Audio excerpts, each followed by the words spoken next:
key decision makers at those highest levels that I realize from my own experience, you're not always getting that candid, honest feedback. There's no one really challenging your ways of thinking for you to really use your secret sauce to come up with core decisions. And they're telling you what they think you want to hear versus helping you to understand what's needed to be heard. Welcome to the Coaching Studio. I'm your host, Lyssa deHart, and today I am excited to welcome Sheila Carmichael, MCC with the International Coaching Federation. Sheila is an accomplished executive coach, leadership strategist, and organizational development consultant. Her new book, Presence, Self-Coaching Strategies to Ignite Your Authentic Leadership, reflects her passion for empowering leaders to step fully into their presence and achieve sustainable success. Sheila's clients say her steadfast focus on authentic presence produces tangible results, fostering awareness and accountability in pivotal areas, including executive presence, communication, teamwork, and self-acceptance. Beyond her professional life, Sheila embraces joy and adventure with her family through travels around the world, learning about people and exploring the wonders of the places she visits. Her recent adventures include Kenya and Dubai, and they have only deepened her love for exploring new cultures and experiences.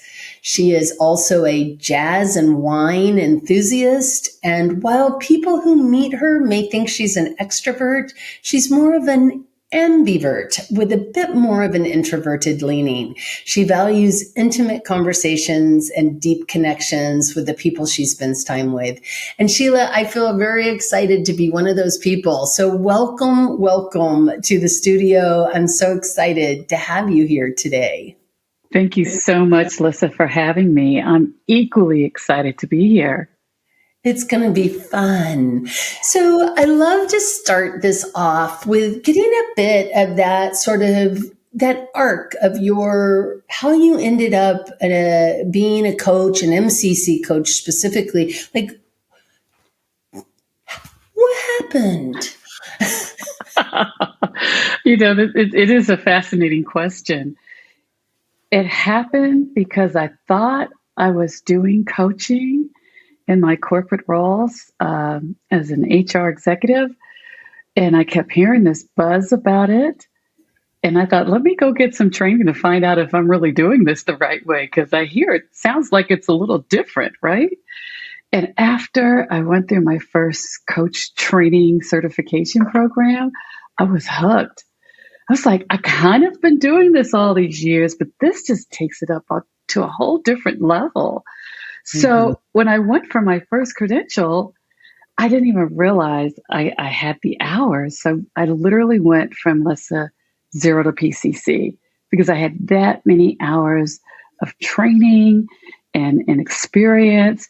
And because I had so many of those hours, I had like close to 800 and some odd hours. I said, well, let's just keep going. And I did. And here I am today, MCC Coach Carmichael at your service. Yeah. Well, and that's really, if we could, it would be great. There are a lot of people who say, should I get an ACC, then a PCC, then an MCC? And I think that's a very common traditional way of doing it. And what I love here is your decision making on, I'm just going to skip the ACC. I'm going straight to PCC. What had you be so confident in that decision? Oh, mentors are phenomenal. And when you have the right mentor, they call out all the wonderful things that you're doing to boost your confidence, but they also will course correct you. And they are knowledgeable at the different levels. So the mentors that I've had were real clear about, that's performing at this level, Sheila. You're going for this level. This is how it shows up differently. And that's what really helped me to just stay with it. Because it does take your time, your energy, and your perseverance. So having quality feedback from a skilled, knowledgeable mentor is definitely, instrumental. You cannot do this journey without having those folks in your village. Yeah. I mean, I just, to put a pin in that, I think there are a lot of people who call themselves mentor coaches. I think there are a lot of people who call themselves coaches. And I think what you're really speaking to, though, is a level of mentor coaching that is really developmental. So they'll celebrate what you do well, but also be really supported in you looking at that arc change, the shift that needs to happen so that you can show up in partnership with the people that you work with. And I can't say enough about that either. I mean, I'm in complete agreement with you. Yeah, absolutely. If your mentor or, the person who you're leaning toward to give you insight or even just advice is not candid and honest, of course, packaged with care and love, then how will you receive? How will you grow? How will you know to consider what to do differently? And they were very instrumental in that for me. Yeah, no, that's beautiful. I mean, you are an executive coach. You work a lot in leadership. How did you find your bearing there? Like, you were already working in organizations from what I heard you say a bit earlier in your journey, but what is it about executive and leadership coaching that is really pulled to you? Yeah. It's a funny story, Lyssa. I actually didn't want to be called an executive coach. That's so funny. So many people want to be called an executive coach.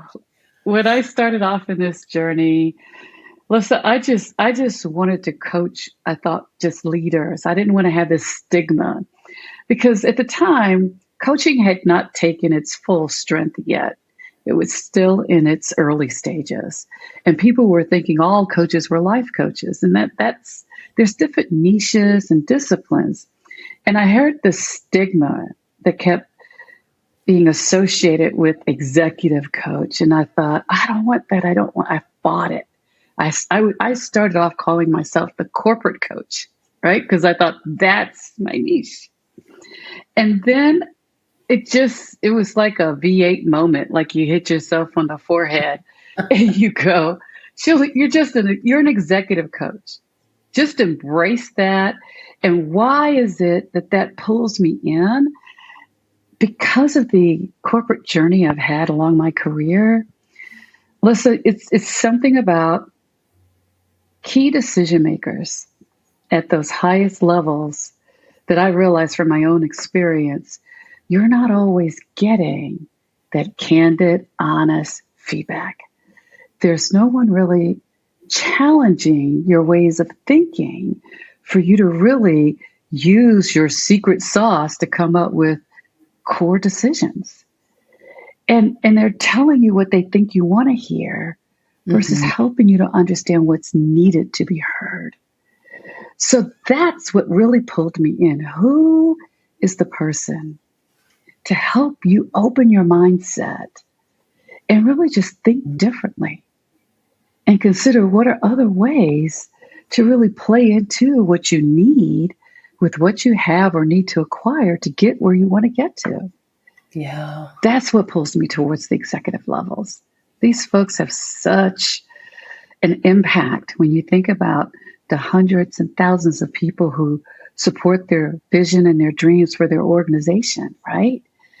And if you're not able to align with what you need as your business, with what you need with your talent, then your corporation is writing a recipe for disaster. So executive coaching is key to help you make sure you're staying in alignment with your vision, with your goals, with your deliverables, everything that you want, that's your passion as a result of you pulling together this organization. Yeah. And I really heard you say the piece about when we're working with somebody in a position like that who maybe has thousands of people in the organization. I mean, we're talking a large organization, not like mine, where there's a few of us, but not 1,000. We're talking about a much bigger organization.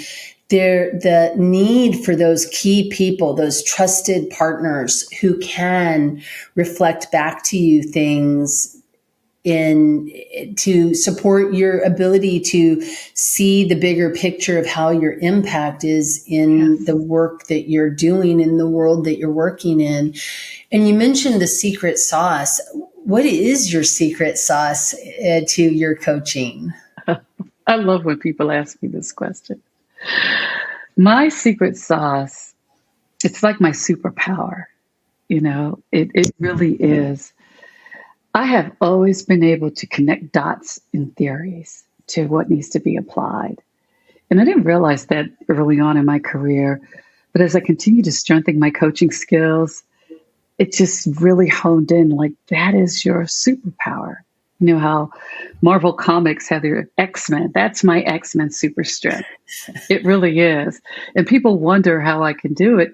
I'm listening to what they're saying, how they're saying, and of course, with all the skills of coaching that comes with it, I'm connecting dots that appear to line up best in the way they're seeing it, and then calling out where it's not for them to be aware.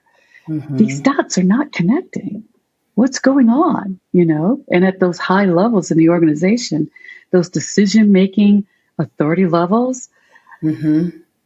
the folks below the ranks are sometimes a little timid to share that for fear, right? Yeah. Something might happen to me in my job or, whatever it might be. There's something vibrating for them that they're thinking, I can't share this honest, candid feedback.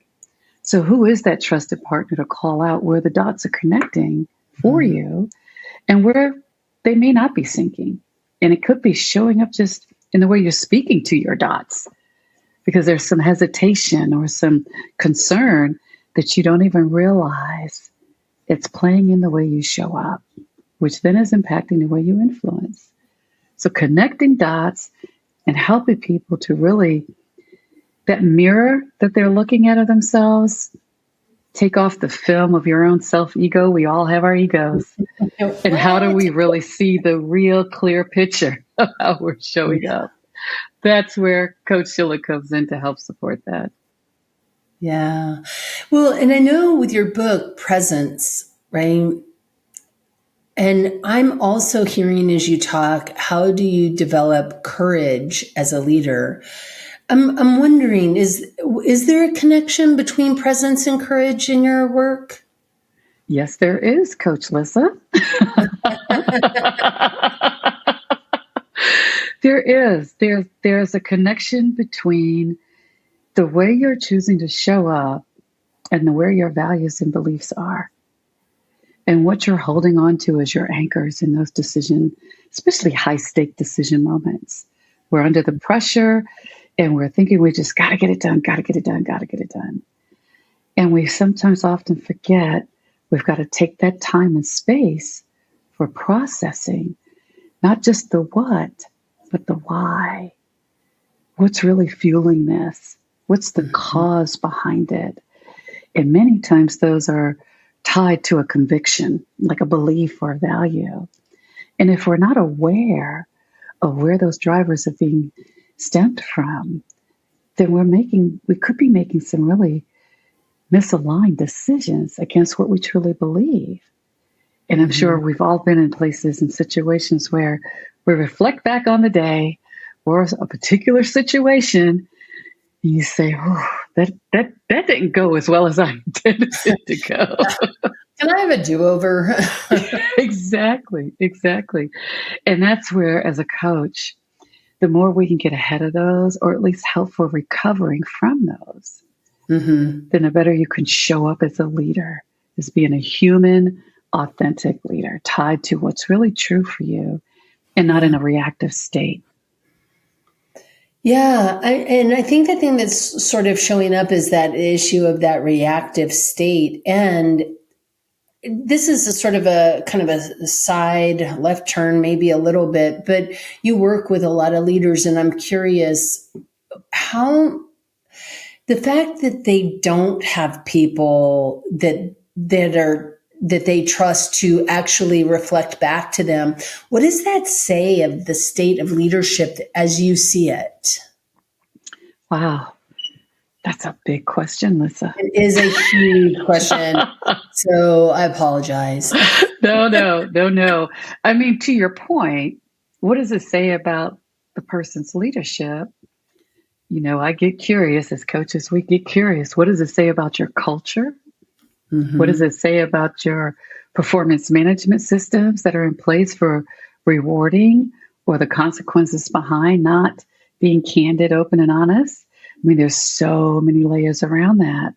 Mm-hmm. So it could say many things. I mean, I don't know if I can point it to one thing in particular, but when you're in, whether it's a team meeting with a group of leaders or a group meeting that you're coaching or individually one-on-one, that's where, my passion for coaching really shines.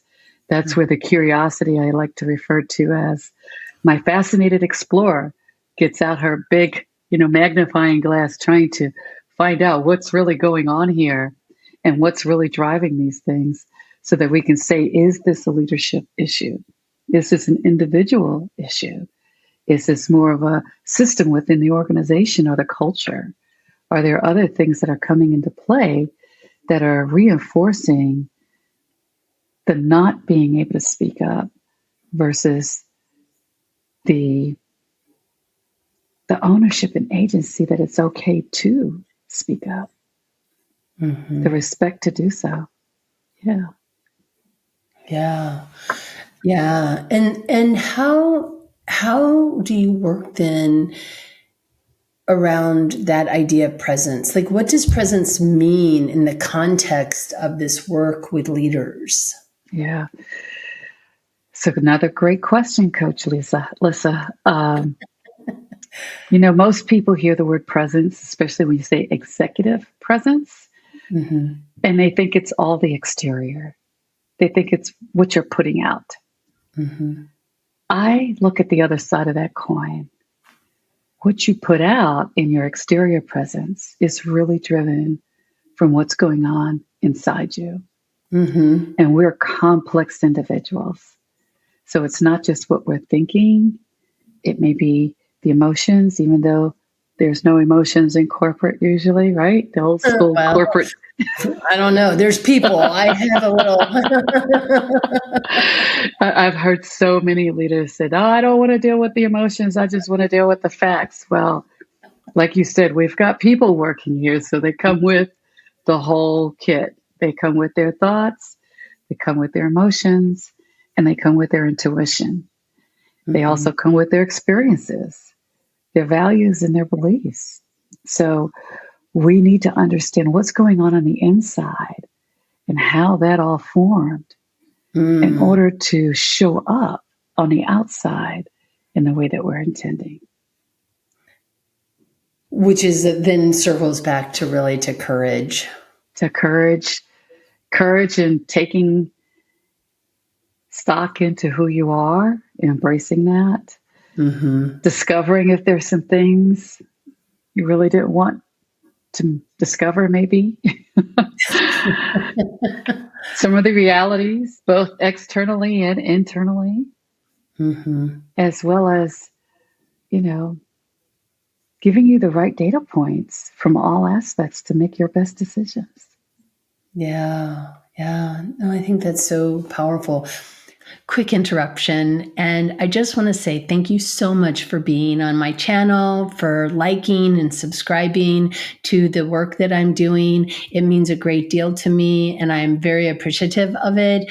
I also want to extend an invitation to my monthly Q&As so that you have an opportunity. If you're a coach, it's my treat. Sign up below or follow the link, and you can come each month and have an opportunity to get a resource development CCE, as well as participate in a really rich conversation about how we show up as coaches and what we would like to have be playing with in our own work, basically. So you are invited. How do you hold that space, not as a mentor, because some of the things that I heard you say almost in some ways sound so similar to mentoring, right? To help people, see what they're doing wonderfully, but then also be compassionate but candid about the places where there's development to happen. How do you hold that space as a coach and not as a mentor or a consultant or insert X here? How do you do that?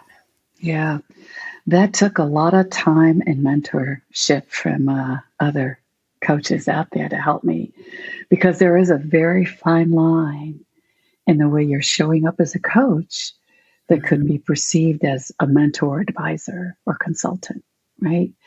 And so what I do to help me stay with my coach's hat on, so to speak, is to ensure I'm setting up my own mindset of what my role and responsibility is in this conversation. If I'm feeling those internal tugs, because Lyssa, I'm human. I'm gonna have some tugs, right? In those moments, I remind myself, this isn't my solution to own. This isn't really my problem to solve. And trust my client has truly all their answers. Mm-hmm. And I'm here as a conduit to help them kind of pull those out versus giving them to them. It's an interesting question. I've heard a couple different things. I'm in alignment with what you just said. Like, that fits for me also. I don't necessarily, I'm just going to throw this out here because it's my favorite example. So if you've heard it before, I apologize. But if I'm building a chicken coop, yes, I want the recipe. Right? Like, tell me how many 2x4s I need, how much whatever it is, how many hinges, like what is required to make this chicken coop. On the other hand, when it comes to something like being an executive or a leader within an organization or moving from this state to that state, I think that the answers are within me because I know what the challenges are that I'm struggling with, right? And so I've kind of heard two different things around this. And one is what we're sharing, which is that the answers do reside within the thinker that we're working with. And then there's this idea that no, they really need somebody to help guide them. How do you respond to that sort of idea that no, coaches need to guide the client or the thinker? Well, I'm not really guiding. Mm-hmm. If I'm guiding, I'm advising or consulting. Mm-hmm. Now, if I'm helping them with connecting their dots, then I'm just spotlighting the dots. That's really their own guide when you think about it. It's not my guide. It's theirs. So I have heard what you said, that there's this, take off your coach hat, put on your mentor hat, advise. I mean, that's one way, yes. But where are you as a coach operating from? If you're operating from the belief that you're the guide, who are you guiding and why? Is it the client, like you said, they have their answers, or is it what you think the answers should be? Well, and that's really interesting too, because I did a training just last week, and one of the bits of feedback that I got on this coaching demonstration I did was you had an opportunity to go deeper with this person if you had asked more about this and how they're transferring X to here. And, that should have happened. And I said that, with all kindness and respect, that sounds to me like you have a biased idea of outcome for the person that you're listening to me work with, number one. And I'm curious if the thinker didn't need that, if they came up with their own solution that wasn't what you thought they should have, What's the problem with that? And I think that's in alignment with what you're talking about here. If we go in with a preconceived idea or bias towards a particular solution, a particular outcome, but this really speaks to how do you let go of that so that you can be present with the person that you're working with? Absolutely. You're a coach, but you're not imperfect. I mean, you're not perfect, right? Right. Imperfect. We are. You're not imperfect, right? You will have some imperfections. You are human. Right. We're designed that way.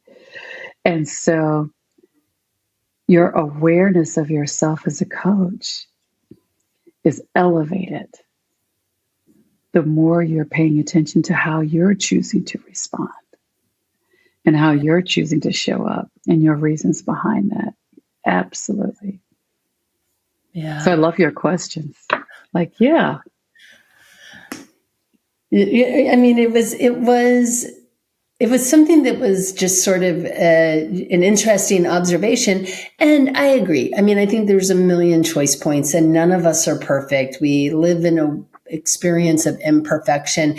So it isn't about being a perfect coach. But I think to your point, if I truly trust that this person, this human being in front of me, can guide me towards what's important to them, which is really what we're talking about here. It's not that I may not have an idea that I throw out into the conversation. It's that I truly believe that this thinker that I'm working with knows where they'd like to focus their attention, what's important to them, that those are those elements that you're talking about. Mm-hmm. Yeah. And if I could add to that, Lyssa. Please. I'm not suggesting everybody knows everything, right? Just because they're in a certain position, they've worked there for several years, mm-hmm. They've got a lot of experience, whether in that area or in others. But what I am suggesting is that you're trusting, like what I hear you saying, you're trusting that the person has the ability and is capable of taking what they're formulating inside for them to come up with what will be the best choice or decision for them. Because they know themselves a whole lot better than what we know them. Yes, 100%, 100%. Yeah. How has your own philosophy around coaching shifted or evolved over the years? Oh,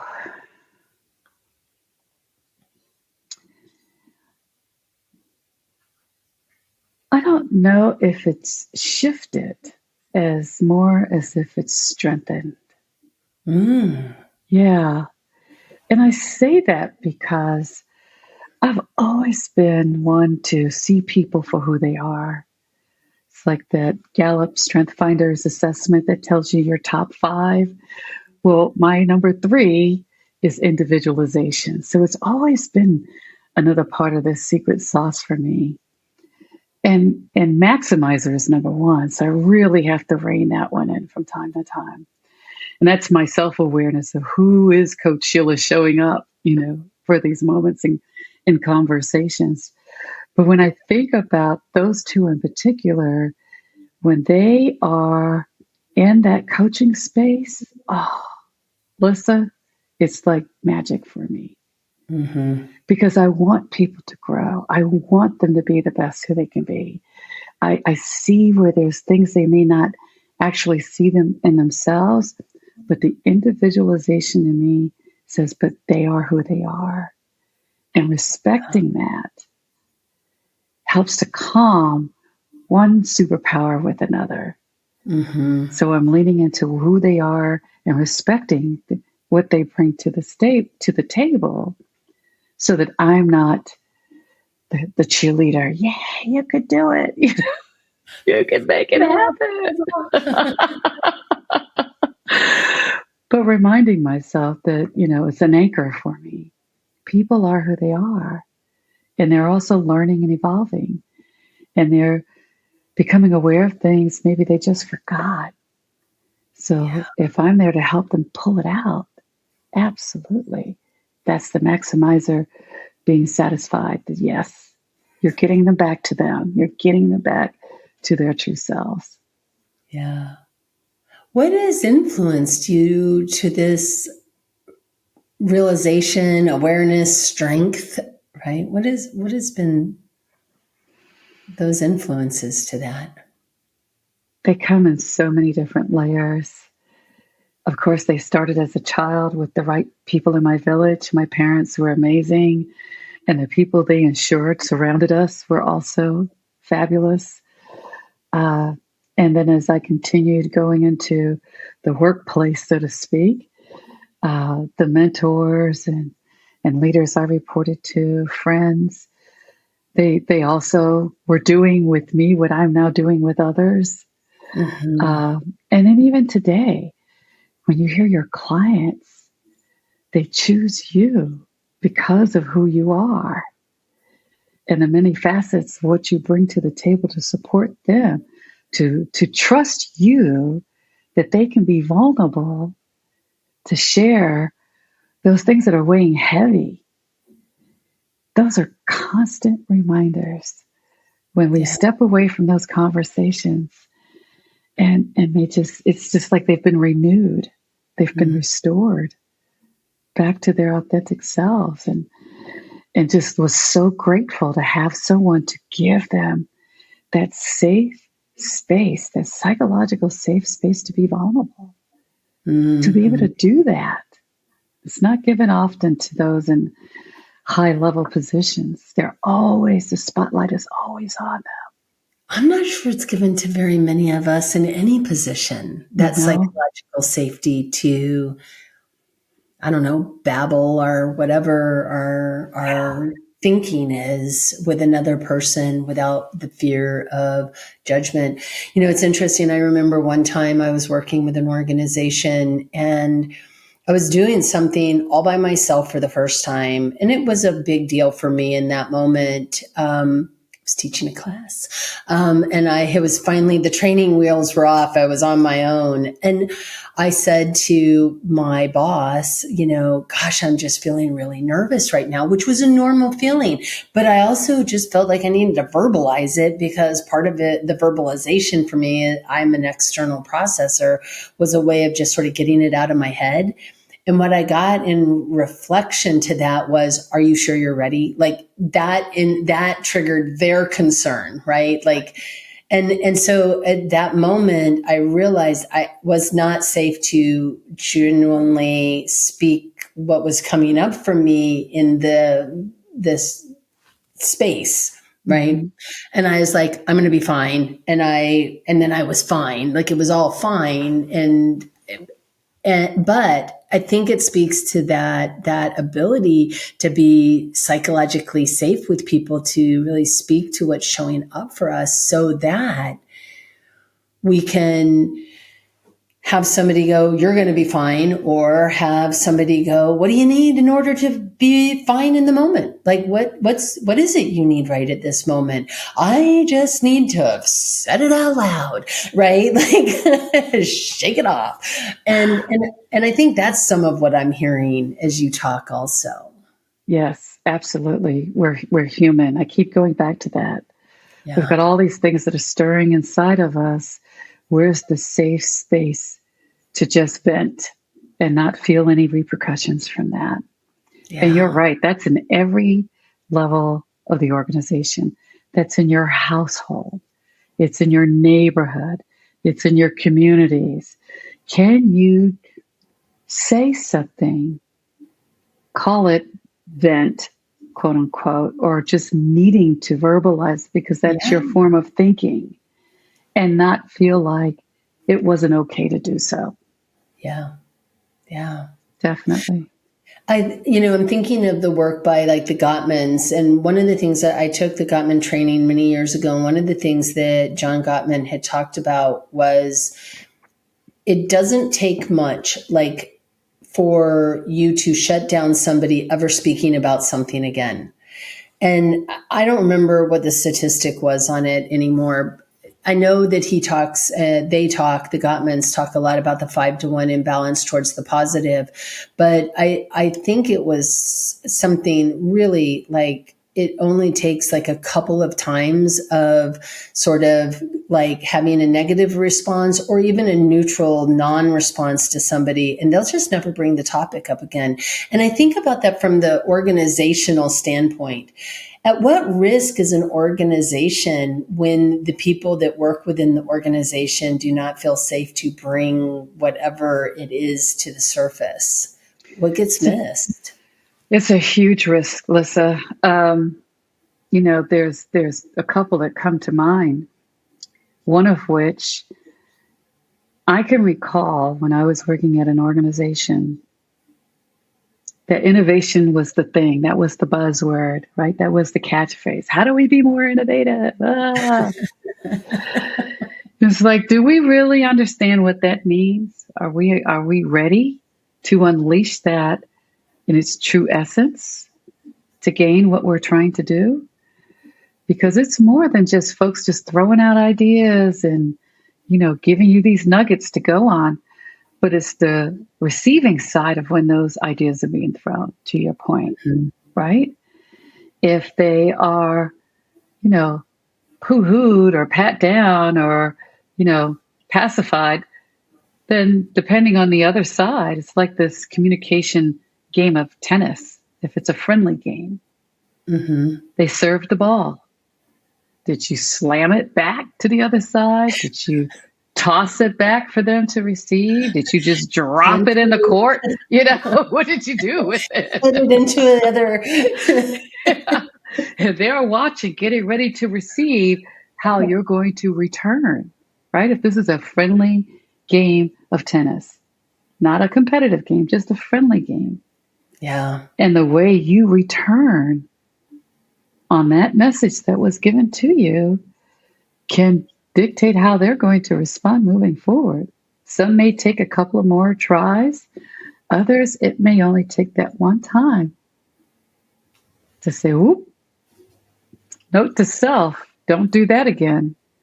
And I remember there were several times in which it was slammed or just dropped. And enough drops, because I'm pretty resilient. I'll keep trying to pick it up for you. Here it is. It's right here. Let me bounce that ball. Let me show you. Let me get you another one and see if you can catch it again. I got basketballs. I got a whole bunch of them. Let's go. But if they get dropped enough times, if they get slammed enough times for the person, and they determine how many times that is, then they'll stop serving innovation. And I can recall being in situations where you just put up your hands and say no, very politely. Can't think of anything right now. Let me think about it and get back to you. Maybe. That's the water cooler talk, right? Oh, no. Why didn't you offer up that idea, Sheila? Why didn't you do this? Why didn't you do that? Well, the mind is an amazing thing. It's holding on to those memories, good, bad, indifferent. And it's trying to serve and protect me right now. And right now it's saying, danger, danger. Will Robinson, a.k.a. Sheila, don't go there. Well, and I really love the analogy of playing a game of tennis, and how are you responding in this game of tennis? I had a client talking about ping pong. It was about playing a game of ping pong, right? And like, if you're going after it, like you're an Olympic athlete playing, ping pong for a gold, you're going to respond and send the ball back in a very, very different way than you are if this is a conversation where we're inviting somebody to play with us. And it isn't innovation fundamentally playing with ideas, right? Exactly. So it's and so I love this idea of like, if you slam that ball back to me and it hits me right in the forehead and bounces into another court, I'm probably like, yeah, I should have had a V8 because that might have hurt less. And like, I'm taking my balls and going. I don't want to play this game anymore. And it really doesn't take much for us to not want to participate. Yeah. Yeah. So keeping people engaged is fundamental, right? And so as leaders, how does presence then support that awareness of the game Yes. and how they're playing the game? What have you learned? Yeah. When it comes to your leadership presence, I like to think of it as a shoe closet because I'm a shoe girl. I'm a purse person. and I know you love metaphors, so I'm going to use my shoe closet metaphor. And I've used this quite a few times with folks to understand who you are and the way you choose to show up as a leader is determined by which pair of leadership shoes you're going to wear in that moment. Now, I told you I was a shoe girl, and I've got a favorite color, black. And I don't know, Steve Jobs, he wore all those. This is my signature color. And so you can go into my shoe closet, Lyssa, and see there are quite a bit of black pairs of shoes in there. And someone would say, why do you have all these different these black pairs of shoes? They're all black. I was like, because they are for different occasions. There are some that are my dress up, black tie event shoes, right? Mm-hmm. There are some that are when I feel a little extra boost in energy. I want to do some trail hiking or long distance walking. I'm putting on a little firmer sole with extra support. And then there are some that I'm just casual walkabouts at the mall or, wherever it might be. Depending on the event, it dictates the shoe. Still black, but it dictates the shoe. Yeah. So remind folks that you have a leadership shoe closet and your presence on how you choose to show up. Are you wearing loafers to the black tie event where you need to be a little bit more formal? Mm-hmm. Or are you wearing your formal shoes to a more casual event that's sending a different message, right? Yeah. But ultimately, you get to choose which shoes to wear. And sometimes we don't remember, even if it's the pair of shoes that you absolutely love. And I have a couple of these. Sorry, I do. I do too. They're a little tight, they're a little snug, but they're not designed to be long distance shoes. And they're designed for a special occasion. And I know I won't wear them more than just a couple of hours, so it'll be okay. Right. But they're uncomfortable. Shoes. Yeah, they're uncomfortable. But the more I wear them, guess what happens? Mm-hmm. They get more comfortable. Yeah. So we have to choose to even pull out the ones that are not so comfortable and get comfortable wearing those shoes. Well, and I almost feel like this is sort of circular in the sense of, and that brings us back to courage, right? That willingness to psychologically be uncomfortable in wearing a pair of shoes that, and maybe it's that you've never worn a pair of shoes like that, right? Like it's like maybe for you, it isn't the black shoes. It's you all of a sudden just for whatever crazy reason decided that red patent leather pair of shoes was the one for that day. And you're like, oh, but that isn't my signature. And now I'm going to step into those shoes and I need to own those shoes, but I'm uncomfortable being in these shoes. But I'm going to stretch myself and be courageous as I lean into that experience of being the red shoe for this occasion, maybe, or that one.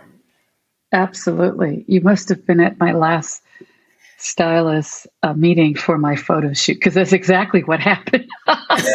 Is it? She showed me a couple of different shoes to consider, and I was like, oh my God, really? The leopard print? Are you serious? The red? She had red and a leopard print. Different heels, different design. I was like, okay, I don't know about this. But you don't know until you try, until you take the courage and step into it. And now I absolutely love those shoes. Yeah. Yeah. Yeah, You get comfortable. exactly. Yeah, Yeah. You they get become comfortable. comfortable. Yeah. Yeah. Yeah. And I have often felt like, I think that's often sort of one of the super secrets of life is that we are looking, I never really thought about it only as shoes. I really kind of think of it as like a wardrobe closet. Like there are outfits that I have purchased in my life because I was like, I want to be the person who's comfortable wearing this. And I'm not yet, but I want to be the person who's comfortable wearing this. And that kind of like stretching into the trying on of another outfit and not just being in the sort of the psychological mindset that is only one way, but being willing to shift out of it into different ways of being, whether it's shoes, outfits, mindsets, leadership styles, listening to people's feedback of us and being okay that people don't 100% agree with every single thing that we said, but also then taking it into account. Like, I mean, there's just, it just goes across a lot of different truths about Mhm. how we want to be intentional about how we show up. And that's a big part of what I'm hearing you talk about. I love what you're saying because it ties back to your purpose, your why, Mm-hmm. right? I mean, even if it's the outfit you're thinking, maybe one day I can get comfortable with it. So it'll be a fun outfit to wear for something. It's intentional and it has a purpose. May Yeah. not be there today, but you're setting it up for a future purpose.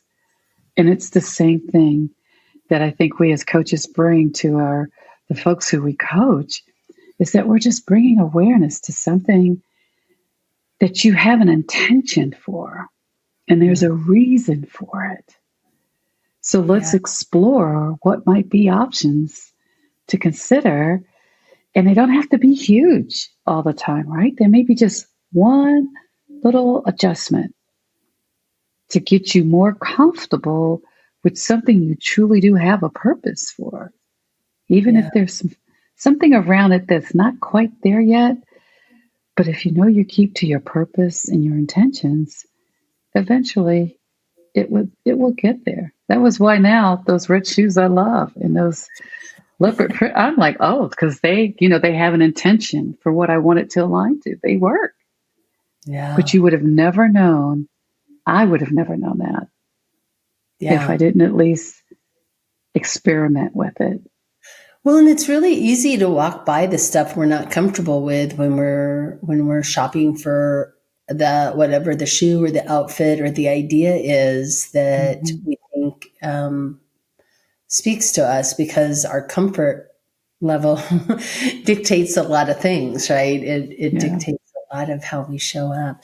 This is sort of interesting. So I've been asking, and I'll ask you in a bit, but not right now, but I've been asking the guests on the show to ask a question to the next guest who they don't know who it's going to be. And so this is the question that was asked for you unknowingly. How would you define your purpose?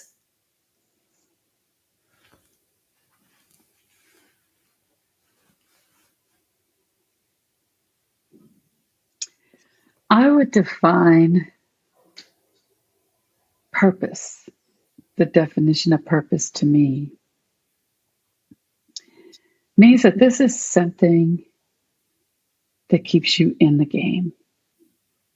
This is something that's at the base of your values.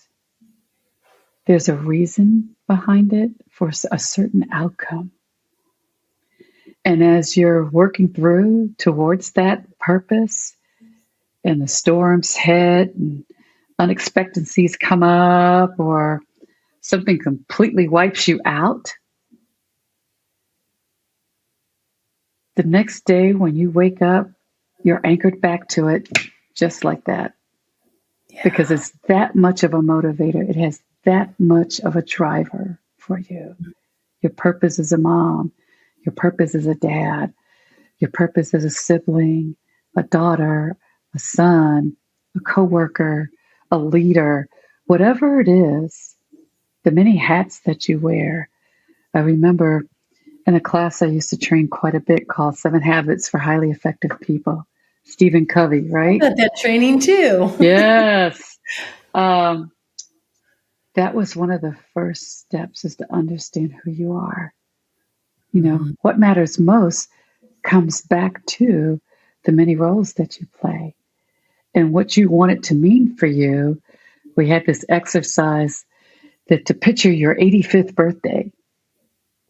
And I put a little rogue twist to it, of course, and said, what if you're still living, right? Because some of us think, oh, I won't be alive. But what if you're living at your 85th birthday and everyone along the journey who you absolutely love and adore, who poured into you, and then there's these strangers that show up because you poured into them, you didn't even realize that in some short engagement, you dropped a little gem. What is it that you would want them to say? Because some call that a legacy. I think that's your purpose. That's why you're getting up every day. Yeah. That's why you're enduring everything that you're enduring. It's anchored to this driving motivation for you to be who you are. Yeah. That to me is your definition of purpose. And what is your purpose? Coach asking the coach. So what is your purpose? Lyssa, I'll tell you, my purpose is not so grandiose, at least to me. I don't think it is, but it feeds me so much. And my purpose is to really have each and every person who comes in interaction with me and gives me that opportunity to be their coach, their mentor, their advisor, their consultant, whoever it is, your sister, I have a brother, any interaction that you place in front of me, my purpose is to ensure that I am supporting you in being your best you. It really is. And sometimes that's just me sitting there listening because you needed somebody to vent to. Sometimes it's to help you formalize some answers. And I'll say, we're going to do this together. I'm not giving it to you for me. And sometimes it's to take charge when you're having to caregive for my parents as they're finaling their stages of their life. Yeah. Just whatever that is, how do I help you still be your best you, keeping you whole, integrity, respect, and with love and care and compassion? Yeah. That's my purpose in everything that I do. Am I showing up with those 3 anchors? Respect, integrity, and love. Oh, that's beautiful. Then that's my purpose. That's beautiful. Thank you for sharing your purpose.